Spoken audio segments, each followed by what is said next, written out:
Olá, pessoal. Tudo bem com vocês?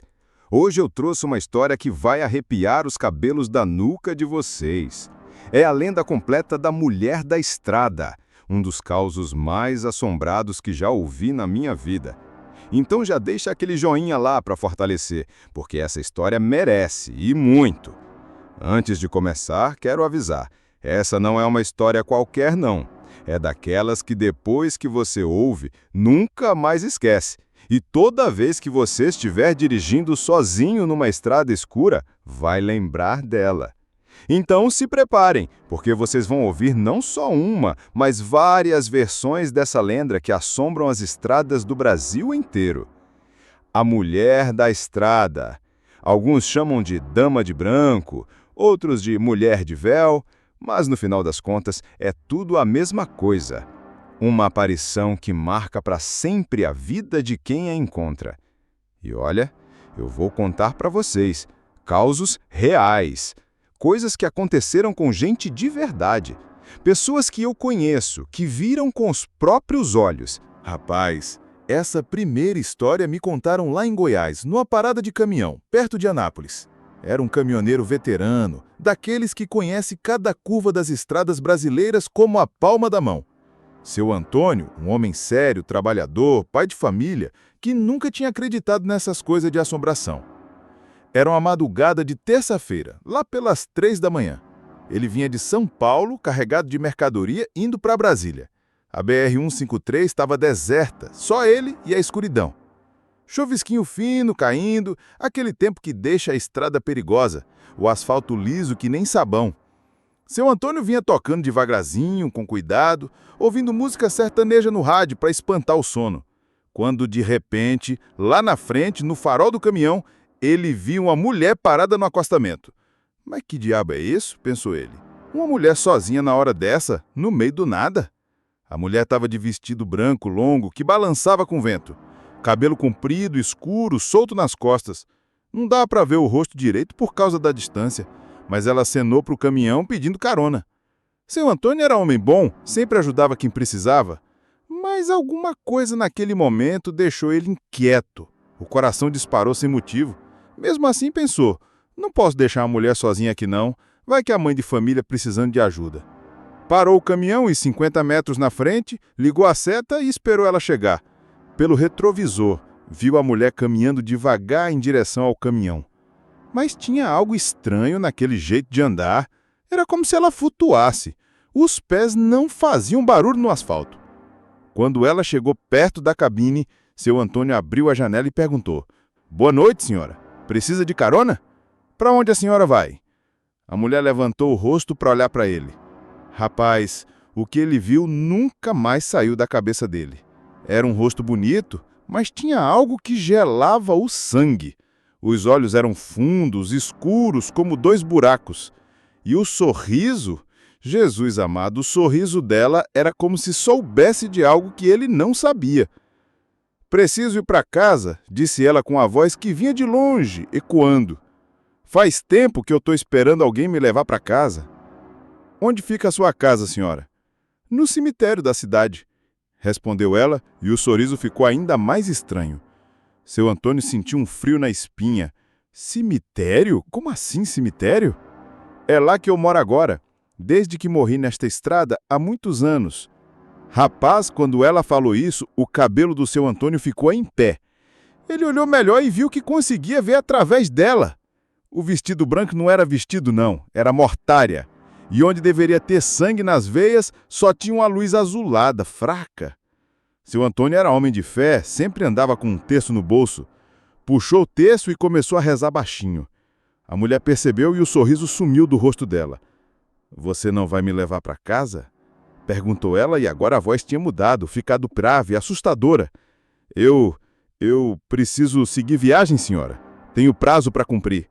A mulher ficou séria, os olhos escuros brilharam com a luz vermelha. "Ninguém me leva para casa. Ninguém nunca me leva para casa." De repente ela desapareceu. Sumiu assim, como fumaça. Seu Antônio ficou olhando o lugar onde ela estava, sem acreditar no que tinha visto. As mãos tremiam no volante, suor frio descendo pela testa. Ligou o caminhão e saiu dali o mais rápido que pôde. Mas não adiantou nada, porque quando olhou no retrovisor, ela estava lá, sentada no banco do carona, olhando para ele com aqueles olhos sem fundo. "Por que você não me levou para casa?" perguntou ela.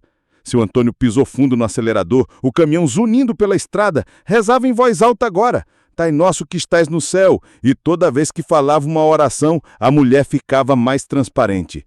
Quando chegou na cidade, parou no primeiro posto que viu e desceu do caminhão correndo. Quando olhou para trás, ela tinha sumido, mas no banco do carona ficou uma marca molhada, como se alguém encharcado tivesse sentado ali. Desde esse dia, seu Antônio nunca mais dirigiu sozinho de madrugada. Sempre leva alguém junto, sempre reza antes de sair de casa e toda vez que passa por aquele trecho da BR-153, acelera e não olha para os lados. E sabe o que mais? Ele descobriu depois que naquele exato local onde encontrou a mulher, anos atrás tinha acontecido um acidente. Uma noiva que vinha do casamento morreu ali. Vinha no carro com o marido quando um caminhão bateu de frente. Ela morreu na hora, vestida de noiva. O marido sobreviveu, mas enlouqueceu de desgosto. Desde então, a mulher da estrada aparece ali, pedindo carona, querendo que alguém a leve para casa. Mas a casa dela agora é do outro lado, e quem aceita levar, bem, vocês vão descobrir nas próximas histórias. Essa segunda história aconteceu aqui em Minas mesmo, numa estradinha que liga Três Corações a Varginha. Me contou um rapaz que trabalha numa oficina lá na região e ele jura de pé junto que tudo é verdade. Era um sábado à noite, final de outubro. João Pedro e Mariana, um casal de namorados, vinham voltando de uma festa de casamento. Ele tinha uns 22 anos, ela 20. Aquela paixão de juventude, sabe? Os dois grudadinhos no banco da frente do Gol vermelho dele. A festa tinha sido boa, eles dançaram, riram, beberam refrigerante porque o João Pedro era responsável, nunca bebia quando ia dirigir. Saíram de lá pelas 11 da noite, contentes, conversando sobre quando seria o casamento deles. A estrada estava escura, só a luz amarelada dos faróis do carro iluminando o asfalto. De vez em quando passava outro carro na direção contrária, mas na maior parte do tempo era só eles dois no mundo. Mariana estava com a cabeça encostada no ombro do João Pedro, meio sonolenta, quando ele freou de repente. "O que foi, amor?" ela perguntou, se endireitando no banco. "Tem uma mulher ali na frente." E tinha mesmo, no meio da pista, parada, uma mulher de vestido branco. Não estava do lado da estrada pedindo carona, não. Estava bem no meio da pista de costas para eles, como se estivesse esperando. João Pedro buzinou de leve, pensando que ela ia sair da frente, mas a mulher não se mexeu. Buzinou de novo, um pouco mais forte. Nada. "Será que ela está bem?" perguntou Mariana. "Pode ser que ela esteja precisando de ajuda." João Pedro parou o carro a uns 10 metros da mulher e desceu, deixando o farol ligado. "Fica no carro, Mariana. Vou só ver o que aconteceu." Caminhou devagar na direção da mulher. "Com licença, senhora. Está tudo bem? A senhora precisa de ajuda." A mulher não respondeu, não se virou. Ficou ali parada, o vestido branco balançando com uma brisa que não existia, porque a noite estava sem vento nenhum. Quando João Pedro chegou mais perto, uns 3 metros de distância, a mulher começou a se virar, bem devagar. E quando ela se virou completamente... Rapaz, o que João Pedro viu foi o rosto mais bonito que já tinha visto na vida. Cabelos negros, lisos, longos, pele branquinha como porcelana, lábios vermelhos, olhos grandes e escuros. Uma mulher para tirar o fôlego de qualquer homem. Mas, ao mesmo tempo, tinha algo errado. Os olhos dela eram lindos, mas pareciam vidro. Não tinha vida neles. E ela estava molhada, como se tivesse saído de dentro de um rio. "Você pode me levar para casa?" perguntou ela, com uma voz doce, musical. João Pedro ficou meio hipnotizado por aquela beleza. Por um momento, esqueceu até que a Mariana estava no carro esperando. Claro, eu posso sim. Onde a senhora mora?" "Longe daqui. Muito longe." Ela deu um passo na direção dele. "Há tanto tempo que ninguém me oferece carona. Você é muito gentil." Foi aí que Mariana, lá do carro, gritou: "João Pedro, volta aqui. Tem alguma coisa errada." A mulher olhou na direção do carro com raiva. E por um segundo, João Pedro viu o rosto dela mudar. Os olhos ficaram vermelhos, a boca se abriu mostrando dentes afiados e a pele ficou cinzenta, como a de um cadáver. Mas durou só um segundo, logo voltou a ser aquela mulher linda de antes. Não liga para ela, disse a mulher se aproximando mais de João Pedro. Ela não entende. Você pode me levar para casa, pode? Eu preciso tanto ir para casa. João Pedro sentiu um arrepio como se alguém tivesse jogado água gelada nas costas. De repente percebeu que não conseguia se mexer, como se os pés tivessem colado no asfalto. João Pedro! Gritou Mariana de novo e dessa vez desceu do carro. Sai de perto dela, tem alguma coisa muito errada. A mulher virou o rosto para Mariana e o sorriso que ela deu foi diabólico. Sua namoradinha não quer que você me ajude. Que pena, eu estava gostando tanto de você. Foi aí que Mariana chegou perto e viu que a mulher não tinha sombra. O farol do carro iluminava ela toda, mas não projetava sombra nenhuma no chão. E ela estava flutuando, os pés não tocavam o asfalto. João Pedro, vem aqui agora! Mariana gritou, puxando ele pelo braço. O contato da Mariana quebrou o feitiço. João Pedro acordou do transe, olhou para a mulher de novo e viu que ela estava mudando. O rosto bonito foi se deformando, a pele ficando podre, os cabelos virando pobra, os olhos se transformando em buracos negros. Vocês vão me levar para casa! Ela gritou com uma voz que parecia de 100 pessoas falando ao mesmo tempo. Ninguém sai daqui sem me levar para casa! João Pedro e Mariana correram para o carro. Ele ligou e pisou fundo no acelerador, as rodas cantando no asfalto. Pelo retrovisor, viram a mulher correndo atrás do carro, mas não correndo como gente normal, não. Era como se ela deslizasse pelo chão numa velocidade que não era humana. Mais rápido, João Pedro! Ela está vindo! O carro estava a 80, 90 quilômetros por hora, mas a mulher continuava acompanhando. E pior, ela estava crescendo, ficando gigante, com braços compridos que quase alcançavam o carro. Foi aí que Mariana lembrou da medalhinha de Nossa Senhora que sempre carregava no pescoço. Tirou ela e começou a rezar em voz alta. Salve, Rainha, Mãe de Misericórdia! Na hora que ela começou a rezar, a mulher parou de correr atrás do carro e soltou um berro que fez os vidros do carro tremerem. Quando olharam para trás de novo, ela tinha sumido. Dirigiram em silêncio até chegarem na cidade. Só falaram alguma coisa quando pararam na porta da casa da Mariana. Você viu o que eu vi? Vi. E nunca vou esquecer. Eles se casaram 2 anos depois, mas nunca mais dirigiram naquela estrada à noite. E toda vez que alguém conta história de assombração, eles se olham e sabem. A mulher da estrada existe e ela está sempre procurando alguém para levá-la para casa. Agora essa aqui é pesada, gente. É a história mais assustadora que eu já ouvi sobre a mulher da estrada. Me contaram em Salvador, num bar perto do porto. E quem me contou foi o próprio cara que viveu isso. Seu nome era Roberto, um vendedor de peças automotivas que viajava o Nordeste inteiro trabalhando. Homem solitário, divorciado, sem filhos, que tinha a estrada como casa e o carro como companheiro. Era uma quinta-feira do mês de agosto, época seca no sertão. Roberto vinha de Petrolina, indo para Juazeiro, numa estrada que ele conhecia bem. Já tinha feito aquele trajeto centenas de vezes. Mas naquela noite, alguma coisa seria diferente. Ele dirigia um Corsa branco, velhinho, mas bem cuidado. No rádio, tocava uma música romântica, daquelas que fazem a gente lembrar de amor perdido. E Roberto estava mesmo pensando na ex-mulher, se arrependendo de ter sido tão teimoso, se perguntando se ainda dava tempo de reconquistar ela. Era quando ele estava mais distraído com essas lembranças que viu a mulher na beira da estrada. Primeiro pensou que fosse miragem, coisa comum no sertão quando faz muito calor. Mas não era calor, não. Era agosto, tempo fresco. E a mulher estava lá mesmo, parada debaixo de um juazeiro, acenando para ele. Roberto diminuiu a velocidade. A mulher era nova, bonita, vestida com um vestido branco simples, cabelo comprido, preso em rabo de cavalo, sorriso meigo, parecia uma professora, uma enfermeira. Gente boa. Parou o carro e abaixou o vidro. Boa noite, precisa de ajuda? Preciso sim, disse ela, se aproximando. Meu carro quebrou ali atrás. Você poderia me dar uma carona até a próxima cidade? Preciso chegar em casa. Roberto olhou na direção que ela apontou e não viu carro nenhum, mas pensou que podia estar escondido atrás das árvores. E a mulher parecia inofensiva, além de bonita. Estava sozinho há tanto tempo. Claro, pode entrar. Para que cidade você vai? Para onde você estiver indo tá bom, disse ela, abrindo a porta e entrando no carro. E foi aí que Roberto percebeu a primeira coisa estranha. Quando ela entrou no carro, a temperatura despencou. De repente estava frio como se tivesse ligado o ar-condicionado no máximo. Faz frio aqui, disse ele, tentando puxar conversa. Para mim tá perfeito. Há tanto tempo que eu não sentia frio. Roberto achou estranho a frase, mas não deu importância. Ligou o carro e seguiu viagem. A mulher ficou quieta no começo, só olhando pela janela. Ele tentou conversar algumas vezes, mas ela respondia com monossílabos.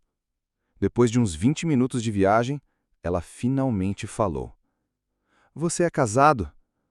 Fui. Me divorciei há 2 anos. Tinha filhos? Não, nunca tivemos filhos. E você, é casada? Ela era. Íamos nos casar na igreja, de véu e grinalda, como sempre sonhei. Mas nunca chegamos lá. Por que não? Porque morremos no caminho. Roberto sentiu um arrepio.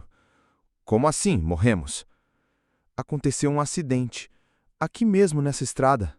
Vinha com o meu noivo no carro dele, voltando do ensaio do casamento. Era uma noite como esta, escura, silenciosa. De repente apareceu um caminhão desgovernado na nossa frente. Batida de frente, meu noivo morreu na hora. Eu fiquei agonizando por 3 horas antes de morrer também. Roberto engoliu seco. Senhora, a senhora está falando sério. Mais sério que a morte, que, aliás, é o que eu sou agora. Ele olhou para ela pelo canto do olho. A mulher estava diferente. A pele tinha ficado mais pálida, quase transparente. E pelos braços dela ele viu umas marcas escuras, como se fosse sangue seco. Olha, eu acho melhor a senhora descer. Tem alguma coisa errada aqui. Não posso descer, disse ela, e a voz tinha mudado. Ficou mais grave, ecoando. Ainda não chegamos ao meu destino. Qual é o seu destino? O cemitério. É lá que eu moro agora. Roberto pisou no freio, parando o carro no acostamento. Desce agora! Sai do meu carro! Mas quando ele olhou para o banco do carona, não tinha ninguém. A mulher tinha sumido. Só ficou o cheiro de flores murchas e terra úmida. Ele desceu do carro, olhou em volta. Nada. Estrada vazia, silêncio completo. Voltou para o carro e foi embora dali o mais rápido possível. Mas não adiantou. Quando chegou em casa, em Salvador, e estacionou o carro na garagem, ela estava no banco de trás, sorrindo para ele pelo retrovisor. Chegamos. O que você quer de mim? Roberto perguntou, a voz tremendo de medo. Companhia. Há tanto tempo que eu estou sozinha. Desde que morri, ninguém quer ficar comigo. Mas você é diferente. Você também está sozinho, como eu. Podemos ficar juntos para sempre. Eu não estou morto. Ainda não, ela disse e sorriu mostrando dentes podres. Mas pode ficar se quiser. É só vir comigo para casa. Roberto saiu do carro correndo e bateu a porta da garagem. Ficou 3 dias sem sair de casa, sem comer direito, só rezando e pensando no que tinha acontecido. No 3º dia, voltou ao carro. Ela não estava mais lá. Mas no banco do carona tinha uma marca de mão molhada que nunca mais saiu, por mais que ele lavasse. E sabem o que mais? Uma semana depois, Roberto descobriu numa reportagem de jornal antigo que há 20 anos atrás tinha acontecido mesmo um acidente naquela estrada. Uma noiva voltando do ensaio do casamento morreu junto com o noivo. O nome dela era Conceição, e a foto no jornal era igualzinha à mulher que entrou no carro dele. Desde então, Roberto vendeu o carro, parou de viajar sozinho e se mudou para longe daquela região. Mas ele jura que às vezes, quando está dirigindo à noite, em qualquer estrada, ele vê ela no retrovisor, acenando, sorrindo, esperando que ele pare para dar uma carona. Essa história aqui me arrepiou os cabelos porque foi com uma família inteira. Gente inocente, que não estava fazendo mal para ninguém. Aconteceu lá no Paraná, numa estrada entre Maringá e Paranavaí. Era o seu Carlos, a dona Marina e os 2 filhos deles, a pequena Ana, de 7 anos, e o Pedro, de 12. Família trabalhadora, católica, que todo ano fazia uma viagem para visitar os avós no interior. Saíram de Maringá no final da tarde de uma sexta-feira, depois que o seu Carlos terminou o trabalho. A ideia era chegar na casa dos avós antes das 10 da noite, jantar junto, conversar, aquela coisa boa de família reunida. Dona Marina tinha preparado uns sanduíches para comer no caminho. As crianças estavam animadas contando piadas no banco de trás, brincando de ver quem encontrava mais vaca no pasto. Ambiente gostoso, família feliz. Quando já estava escurecendo, lá pelas 7h30, eles pararam num posto para abastecer e usar o banheiro. O frentista, um velho conhecido do seu Carlos, puxou conversa. Vai viajar à noite, seu Carlos? Tome cuidado nessa estrada aí. Anda aparecendo umas coisas. Que tipo de coisa, seu Joaquim?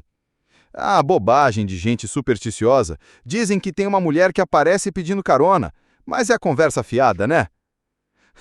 Seu Carlos riu. Claro que é. Obrigado aí, seu Joaquim. Até a volta. Seguiram viagem. As crianças acabaram dormindo. O cansaço do dia pesou. Dona Marina cochilava no banco da frente. Seu Carlos dirigia concentrado, ouvindo música baixinha no rádio para não acordar a família. Foi quando ele viu a mulher. Estava parada na beira da estrada, bem iluminada pelo farol do carro. Vestido branco, longo, cabelo solto. Não estava pedindo carona, apenas parada, olhando na direção do carro. Seu Carlos diminuiu a velocidade, curioso. Quando passou ao lado dela, a mulher virou o rosto e sorriu. Era um rosto bonito, mas tinha algo perturbador naquele sorriso. Ele olhou pelo retrovisor e viu que ela tinha começado a caminhar na direção do carro. Marina, sussurrou para a mulher. Marina, acorda! A mulher abriu os olhos devagar. O que foi, Carlos? Chegamos? Não, mas tem uma mulher estranha na estrada. Olha no retrovisor. Dona Marina se virou para olhar. A mulher estava agora correndo atrás do carro. E por mais que seu Carlos acelerasse, ela continuava acompanhando. Meu Deus do céu, Carlos, o que é isso? Não sei, mas vamos sair daqui. Seu Carlos pisou fundo no acelerador. O Civic subiu para 120 km por hora, mas a mulher continuava ali, correndo atrás como se fosse a coisa mais natural do mundo. Foi quando a pequena Ana acordou e olhou pela janela traseira. Mamãe, por que tem uma mulher correndo atrás da gente? Não olha para trás, filha. Vem aqui na frente com a mamãe. Mas Ana continuou olhando, fascinada. Ela tá chamando a gente, mamãe. Tá falando alguma coisa. Dona Marina olhou de novo. A mulher estava mesmo gesticulando, como se quisesse que eles parassem. O que vocês acham que ela quer? Perguntou seu Carlos, nervoso. Foi quando Pedro, um menino de 12 anos, acordou e viu a cena. Pai, para o carro. Ela pode estar precisando de ajuda. Não vou parar coisa nenhuma, Pedro. Tem alguma coisa muito errada aqui. Mas, pai, e se ela estiver machucada? E se for emergência? A consciência pesou na cabeça do seu Carlos. E se realmente fosse uma pessoa precisando de ajuda? E se eles estivessem fugindo de alguém que só queria socorro? Diminuiu a velocidade e parou o carro no acostamento. No retrovisor, viu a mulher se aproximando devagar. Quando ela chegou perto da janela, seu Carlos abaixou o vidro. Boa noite. A senhora precisa de alguma coisa? A mulher sorriu e seu Carlos notou que ela estava molhada, como se tivesse acabado de sair de um rio. Preciso de carona. Preciso ir para casa. Onde a senhora mora? Muito longe daqui. Muito longe. Ela olhou para dentro do carro, viu a família. Que família linda! Crianças abençoadas. Ana sorriu de volta. Obrigada, tia. Ana, não conversa, repreendeu Dona Marina. Mas a menina continuou. A tia quer ir para onde? Podemos levar sim. A mulher sorriu para Ana e dessa vez seu Carlos viu que tinha algo horrível naquele sorriso. Os dentes dela estavam amarelados, podres. Quero ir para o cemitério, querida. É lá que eu moro agora. Dona Marina puxou Ana para perto. Carlos, vamos embora agora! Mas quando seu Carlos olhou de novo para a janela, a mulher não estava mais do lado de fora. Estava sentada no banco de trás, entre as duas crianças. Como a senhora entrou aí? Gritou seu Carlos. Ela apareceu do nada, pai. Pedro falou assustado. A mulher estava diferente agora. A pele tinha ficado azulada, o vestido branco estava sujo de terra e cheirava a coisa podre. Por favor, me levem para casa, disse a mulher com uma voz que parecia vir de dentro da terra. Há tanto tempo que ninguém me leva para casa. Ana começou a chorar. Pedro tentou se encostar na porta o mais longe possível da mulher. Dona Marina rezava em voz alta. Sai do meu carro! Sai agora! A mulher olhou para ele com olhos que tinham virado duas cavernas negras. Não posso sair. Ainda não chegamos em casa. Foi quando Dona Marina lembrou da água benta que sempre carregava na bolsa. Pegou o frasquinho e jogou na mulher. A criatura soltou um grito terrível e desapareceu numa fumaça fedorenta. As crianças estavam chorando. Dona Marina tremia. Seu Carlos mal conseguia segurar o volante. Saíram de lá direto para o hospital da cidade, porque as crianças estavam em choque. Só depois de 2 horas, elas pararam de chorar. Nunca mais viajaram naquela estrada à noite. E até hoje, quando alguém menciona a mulher da estrada, Ana, que agora é adulta, ainda tem pesadelos. O que mais impressiona nessa história é que a criatura não queria fazer mal para as crianças. Ela até elogiou elas, chamou de abençoadas, mas mesmo assim, sua presença era tão assombrada, tão carregada de energia negativa, que quase enlouqueceu a família inteira. Essa aqui é diferente das outras, pessoal. Não é só uma história de susto, não. É uma história que faz a gente pensar no que é certo e errado, no que é compaixão e no que é medo. Aconteceu lá em Mato Grosso, numa estrada entre Cuiabá e Várzea Grande. Dr. Henrique, um médico plantonista que trabalhava no hospital da região.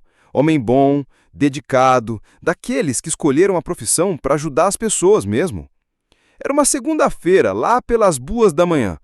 Dr. Henrique tinha acabado um plantão pesado no hospital, 3 cirurgias de emergência, 2 casos de acidente de trânsito. Estava cansado, com sono, só querendo chegar em casa e descansar. Dirigia devagar pela estrada vazia, pensando nos casos que tinha atendido naquela noite. Sempre se envolveu muito com os pacientes, sofria quando não conseguia salvar alguém. Era dessa forma que ele era. Foi quando viu a mulher na beira da estrada. Primeira coisa que pensou foi: deve ter acontecido algum acidente. Como médico, sempre parava para ajudar.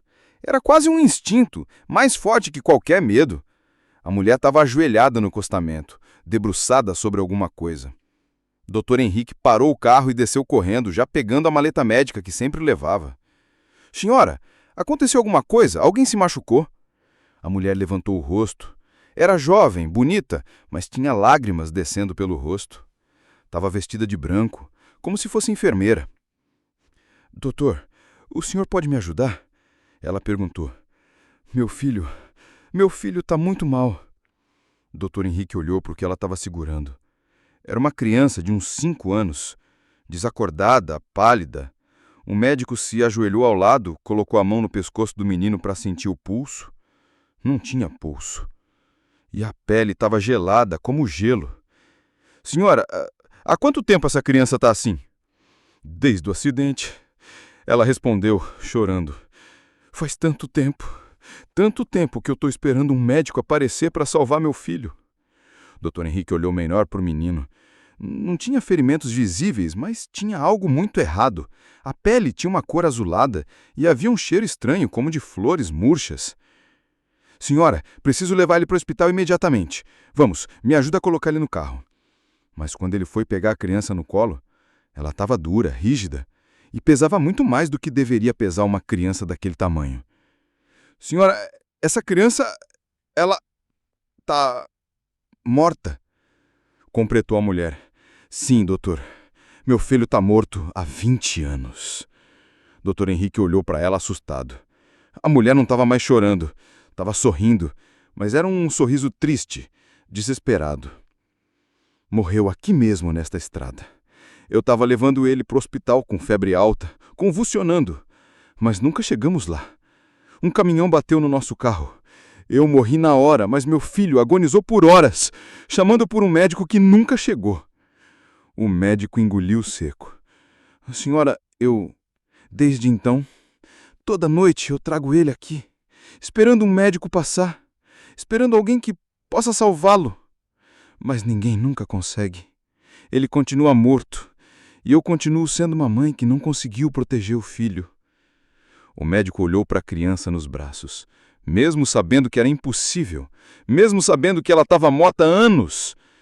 Seu instinto médico falou mais alto. Me deixa tentar. Mesmo que seja impossível, me deixa tentar. A mulher sorriu. Dessa vez um sorriso verdadeiro, cheio de gratidão. O senhor faria isso? Mesmo sabendo que não vai adiantar? Sou médico, respondeu o Dr. Henrique. Fiz um juramento. Enquanto houver uma chance, por menor que seja, eu tenho que tentar. Pegou a criança no colo e levou para o carro. Deitou ela no banco traseiro e começou a fazer procedimentos de ressuscitação. Massagem cardíaca, respiração artificial, tudo o que podia fazer sem equipamento hospitalar. A mulher ficou do lado, observando, esperando. E pela primeira vez em 20 anos, havia esperança nos olhos dela. Dr. Henrique trabalhou por mais de 1 hora. Suava, se esforçava, tentava tudo o que sabia. Mas era impossível mesmo. A criança continuava morta. Finalmente, exausto, ele parou. Olhou para a mulher com lágrimas nos olhos. Me desculpa. Eu tentei tudo que podia. Não consegui salvá-lo. A mulher se aproximou e pôs a mão no ombro dele. A mão estava gelada, mas o gesto era carinhoso. Eu sei, doutor, mas o senhor tentou. Pela primeira vez em 20 anos, um médico tentou salvar meu filho. Isso significa muito para mim. Ela pegou a criança no colo novamente. Agora posso descansar em paz. Posso levar meu filho para casa sabendo que, pelo menos, um médico se importou. Dr. Henrique olhou para ela. Para onde vocês vão agora? Para onde sempre deveríamos ter ido. Para casa. Ela sorriu. Obrigado, doutor. O senhor tem um coração bom. E assim, na frente dos olhos dele, mãe e filho desapareceram como fumaça. Não sumiu de repente, não. Foi de se desfazendo devagar, como neblina quando o sol nasce. Dr. Henrique ficou ali parado por um longo tempo pensando no que tinha acontecido. Quando voltou para casa, contou tudo para a esposa. Ela não acreditou muito, mas viu que ele estava diferente, mais reflexivo. No dia seguinte, Dr. Henrique pesquisou nos jornais antigos e encontrou a notícia. 20 anos atrás, uma mãe e um filho tinham morrido naquela estrada. Ela estava levando o menino para o hospital quando aconteceu o acidente. O menino morreu no local. A mãe, 3 horas depois. A partir desse dia, Dr. Henrique nunca mais passou naquela estrada sem parar e fazer uma oração.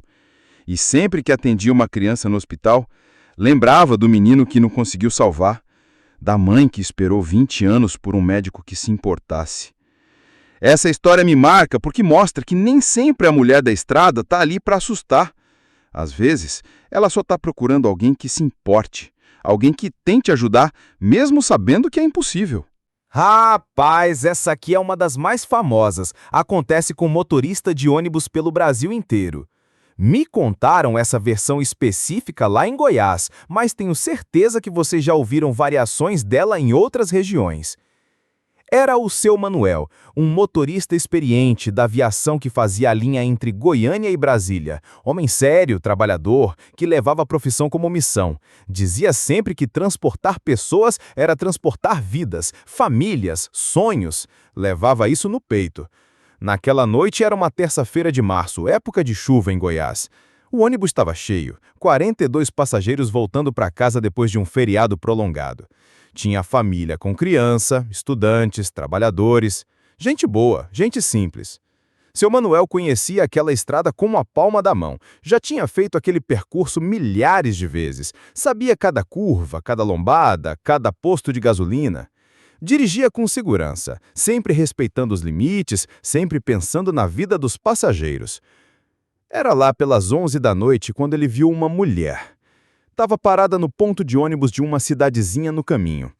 Ponto que normalmente não tinha movimento àquela hora. Mas lá estava ela, esperando. Seu Manuel reduziu a velocidade e parou. Era uma mulher jovem, vestida de branco com uma mala pequena na mão. Parecia uma enfermeira ou uma professora. Gente trabalhadora como os outros passageiros. Boa noite, disse ela, subindo no ônibus. Quanto é até Brasília? R$ 15, respondeu seu Manuel. Ela pagou certinho, pegou o troco e foi sentar num banco vazio lá no meio do ônibus. Não causou estranheza para ninguém, mais uma passageira voltando para casa. O ônibus seguiu viagem. A mulher ficou quieta, olhando pela janela. Alguns passageiros cochilavam, outros conversavam baixinho para não incomodar. Ambiente normal de viagem noturna. Foi depois de 1 hora de viagem que seu Manuel começou a perceber algo estranho. O ônibus estava ficando muito frio. Ele olhou o termômetro do ar-condicionado, mas estava normal. Mesmo assim, a temperatura continuava caindo. Alguns passageiros começaram a reclamar. Motorista, dá para diminuir o ar-condicionado? Está muito frio aqui atrás. Seu Manuel diminuiu o ar, mas a friagem continuava. E tinha um cheiro estranho no ônibus também. Cheiro de flores murchas, de coisa velha. Foi quando uma passageira, uma senhora que ia sentada perto da mulher de branco, chamou. Motorista! Motorista, pare o ônibus! Seu Manuel encostou no acostamento. O que foi, dona? É a mulher aqui do lado. Ela tá muito estranha. Seu Manuel desceu do seu lugar e foi ver o que estava acontecendo. Quando chegou perto da mulher de branco, tomou um susto. Ela estava pálida como papel, os lábios roxos de frio, e estava molhada, como se tivesse caído na chuva. Mas não estava chovendo. Senhora, a senhora está bem? Perguntou seu Manuel. A mulher levantou o rosto para olhar para ele. Os olhos dela estavam fundos, escuros, sem brilho. Estou bem, disse ela com uma voz que parecia vir de longe. Só quero chegar em casa. Onde a senhora vai descer? No cemitério da Asa Sul. É lá que eu moro agora. Um arrepio percorreu o ônibus inteiro. Alguns passageiros se benzeram, outros mudaram de lugar, se afastando da mulher. Seu Manuel engoliu seco. Senhora, cemitério não é lugar de morar. Para mim é, disse ela, sorrindo. E quando ela sorriu, seu Manuel viu que os dentes dela estavam podres, amarelados. Desde que morri, é lá que eu moro. Foi aí que começou o pânico. Uma criança começou a chorar. Uma senhora passou mal. Os passageiros se aglomeraram na frente do ônibus, longe da mulher. Motorista, ela não é gente não! Tira ela daqui! Seu Manuel, mesmo com medo, tentou manter a calma. Senhora, eu vou ter que pedir para a senhora descer. Não posso descer. Ainda não chegamos no cemitério. Mas eu não vou passar pelo cemitério. A mulher ficou séria. Os olhos dela mudaram de cor. Ficaram vermelhos. Vai sim. Vai me levar para casa. De repente, o ônibus começou a andar sozinho. Seu Manuel não estava dirigindo, mas o veículo se movia pela estrada como se tivesse vontade própria. Os passageiros gritavam, choravam, rezavam. A mulher ficou em pé e começou a caminhar em direção à frente do ônibus. Não tenham medo. Só quero ir para casa. Há tanto tempo que ninguém me leva para casa.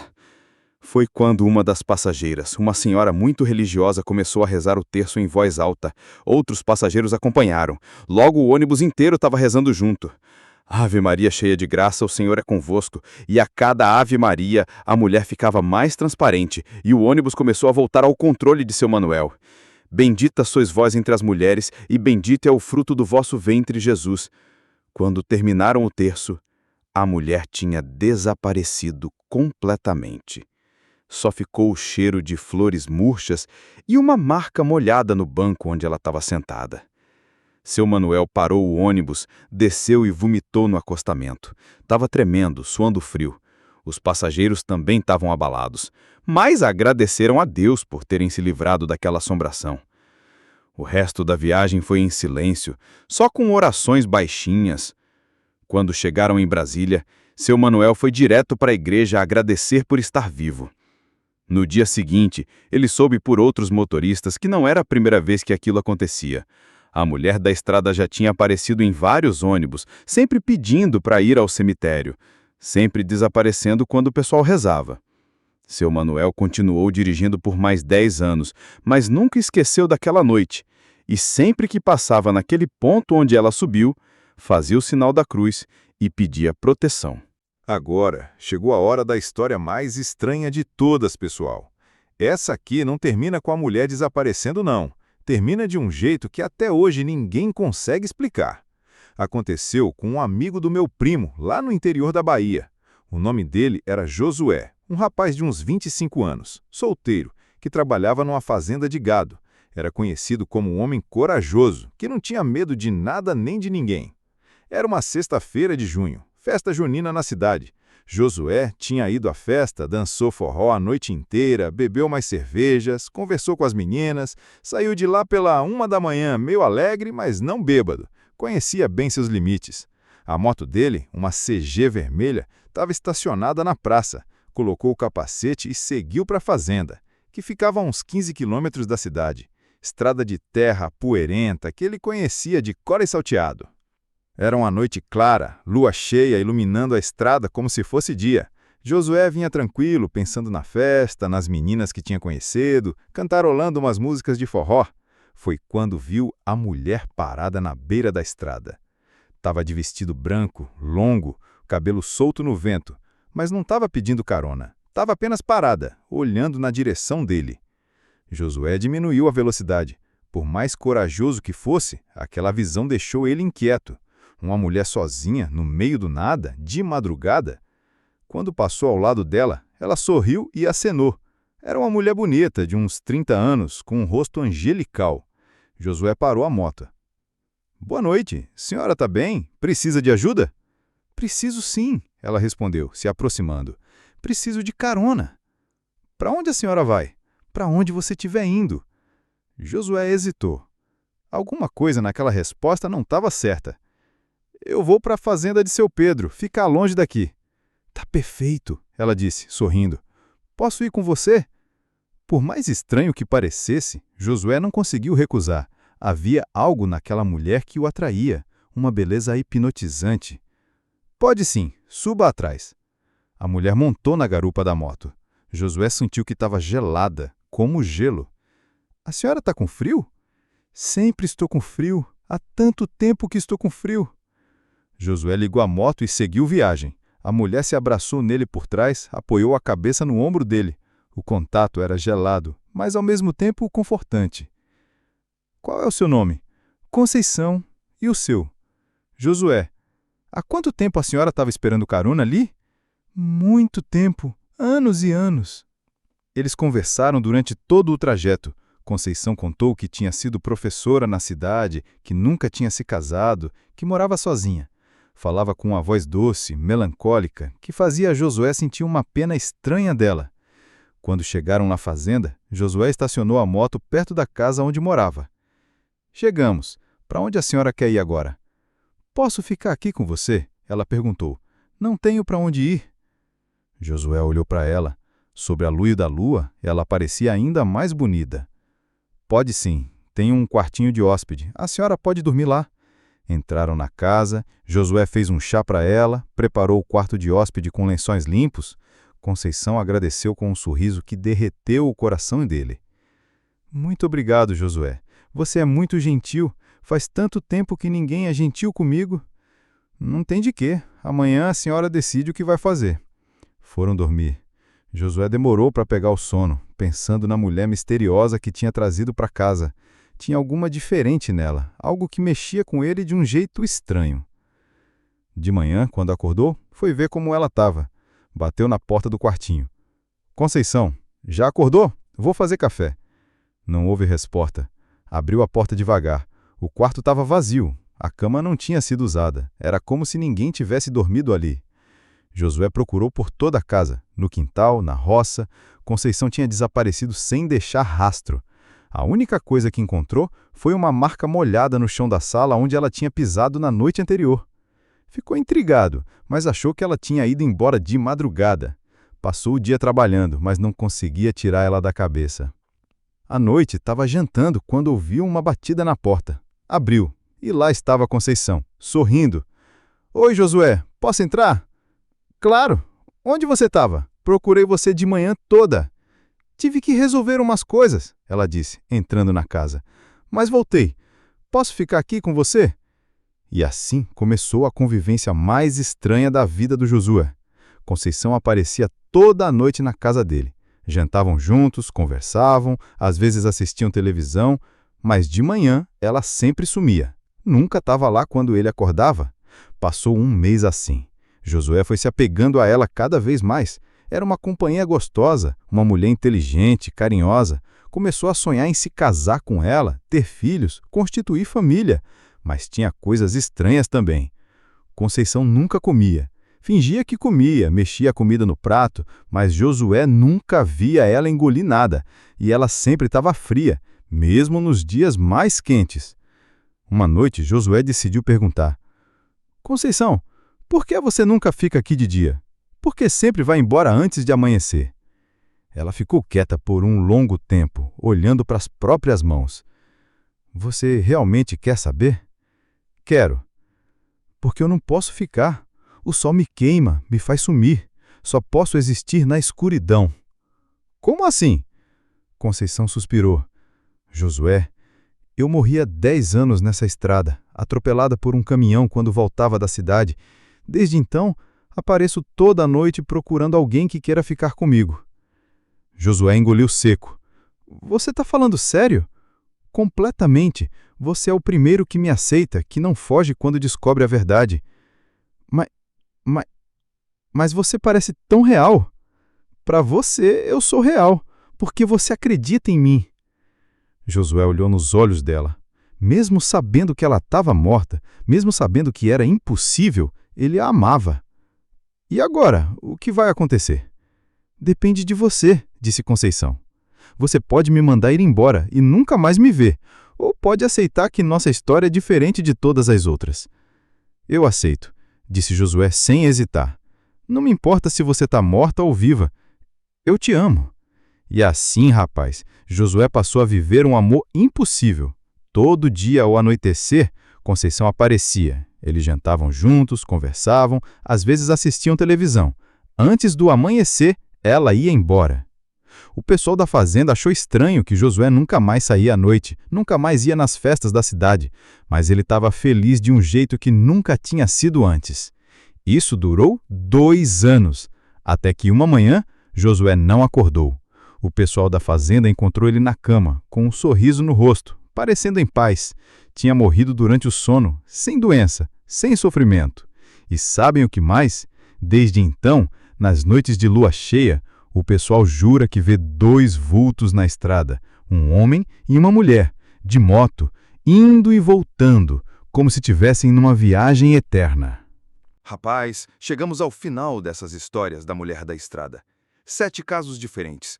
7 encontros com essa aparição que assombra as estradas do Brasil inteiro. Mas vocês perceberam uma coisa? Em todas essas histórias, a mulher da estrada não era exatamente malvada. Ela não queria fazer mal para as pessoas. O que ela queria era simples, humano. Ir para casa, ter companhia, ser lembrada. Pensem bem, quantas pessoas morrem sozinhas nas estradas todos os anos? Quantas famílias são destruídas por acidentes? Quantos sonhos são interrompidos no meio de uma viagem? A mulher da estrada representa todas essas pessoas. É a alma de quem partiu antes da hora, de quem não conseguiu se despedir, de quem ficou perdido entre este mundo e o outro. E olha só que interessante, na maioria das histórias, ela desaparece quando as pessoas rezam, quando demonstram fé. Isso não é coincidência, não. É porque a oração, a fé, representa o amor, a luz, a conexão com o divino. E isso é o que essas almas perdidas mais precisam. Mas tem uma coisa que marca todas essas histórias: a solidão. A mulher da estrada sempre aparece para pessoas que estão sozinhas, viajando sozinhas. É como se ela fosse atraída pela solidão dos outros, porque ela mesma está infinitamente sozinha. Isso me faz pensar. Quantas vezes nós passamos por alguém que precisa de ajuda e fingimos que não vemos? Quantas vezes escolhemos a comodidade do nosso carro fechado em vez de parar para ajudar um desconhecido? Claro, hoje em dia é perigoso parar para qualquer pessoa na estrada. Mas tem outras formas de ajudar, né? Uma oração por quem está perdido, um pensamento positivo para quem precisa de direção. E sabem o que mais essas histórias ensinam? Que nem tudo que parece assustador é malvado. Às vezes, por trás do medo, existe apenas alguém que precisa de compaixão. A mulher da estrada não escolheu ser assombração. Ela se tornou isso porque ficou presa entre 2 mundos, porque não conseguiu encontrar paz, porque ninguém a ajudou a ir para casa quando ela mais precisou. Quantas vezes na nossa vida encontramos pessoas que são como a mulher da estrada? Não mortos literalmente, mas mortos por dentro. Pessoas perdidas, sozinhas, precisando de alguém que pare, que escute, que ofereça uma carona para casa, mesmo que essa casa seja só um sorriso, uma palavra amiga. Por isso, da próxima vez que vocês estiverem dirigindo à noite e virem uma sombra na beira da estrada, antes de acelerar com medo, façam uma oração. Não pela pessoa que vocês viram.